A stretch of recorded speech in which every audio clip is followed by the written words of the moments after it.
Revenue ഉദ്യോഗസ്ഥയായി Shantha കോട്ടയത്ത് നിന്നും മലപ്പുറത്തെത്തുന്നത്. Palakkad deputy കളക്ടറായി 2000-ൽ വിരമിച്ച ശാന്ത പിന്നീട് നാട്ടിലേക്ക് തിരിച്ചുപോയില്ല.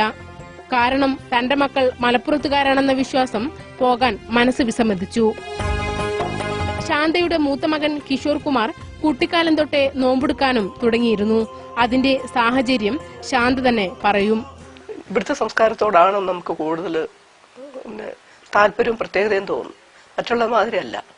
സ്നേഹിക്കാൻ അറിയാവുന്ന ഒരു ജനസമൂഹമാണ് മലപ്പുറം എന്നുള്ളതിന് യാതൊരു സംശയമില്ല. അതല്ലേ കേരളത്തിൽ നിന്ന് തെക്കുന്നൊക്കെ ഉദ്യോഗസ്ഥർ വന്നവർ അവരൊക്കെ തന്നെ ഇവിടെ വീടുകൾ വെച്ച് അധികവും താമസിക്കുന്നില്ല. അതെന്ന് വെച്ചാൽ ഈ മതത്തിൽ അധിഷ്ഠിതമായ ഒരു പ്രത്യേകമായ ഒരു സംസ്കാരം ഉള്ളത് കൊണ്ടാണ് മനുഷ്യരെ സ്നേഹിക്കാൻ കഴിയും.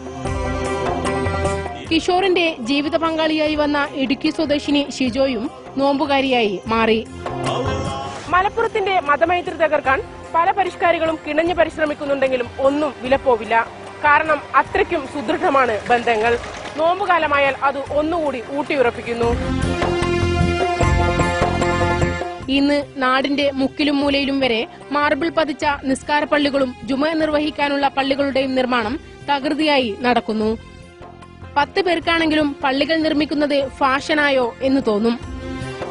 പക്ഷേ പെരിന്തൽമണ്ണ ടൗൺ ജുമാ മസ്ജിദിൽ ഉച്ചഭാഷിണി വന്ന് വർഷങ്ങളായിട്ടും നോമ്പു തുറക്കാനുള്ള മഗ്രിബ് ബാങ്ക് വിളിക്കും മുമ്പ് കതിനവെടി പൊട്ടിക്കുന്നത് 100 വർഷം പിന്നിട്ടിട്ടും നിർത്തിയിട്ടില്ല.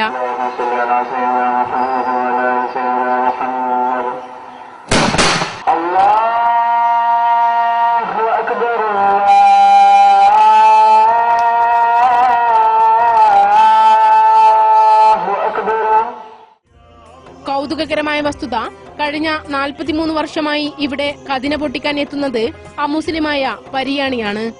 പള്ളിയുമായുള്ള തന്റെ ബന്ധത്തെക്കുറിച്ച് പറഞ്ഞു തീരുമ്പോഴേക്കും പരിയാണിക്ക് കണ്ണീരടക്കാനായില്ല. ആയിരങ്ങൾ നോമ്പ് തുറക്കുന്ന ഒരു സംഗതിയാണിത്.